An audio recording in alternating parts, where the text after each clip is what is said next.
আসসালামু আলাইকুম রহমতুল্লাহি ওয়া বারাকাতুহু। আল্লাহ রাব্বুল আলামিন এই পৃথিবীতে অসংখ্য নবী রাসূল প্রেরণ করেছেন।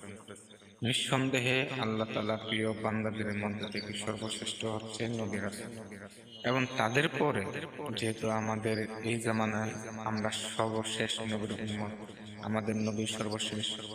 তবে এই শেষ নবীর উম্মতের মধ্যে সর্বশ্রেষ্ঠ ব্যক্তি কারা, এ বিষয়ে আমি আপনাদেরকে কোরআন কারিমে একটা আয়াত এবং হাদিস শরীফের থেকে একটা হাদিস উদ্ধৃতি দিয়ে বলতে চাই। আল্লাহ রাব্বুল আলামিন বলেন, সুম্মা আওরাসনাল কিতাবাল্লাযিনা ইসতাফাইনা মিন ইবাদিনা। আল্লাহ রাব্বুল আলামিন তার কিতাবের ওয়ারিস বানানোর জন্য তার বান্দাদের মধ্য থেকে নির্বাচন করেন।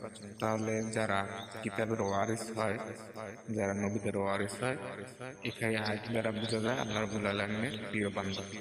অপরদিকে আল্লাহ রাসূল সাল্লাল্লাহু আলাইহি ওয়াসাল্লামের হাদিস শরীফে বলেন,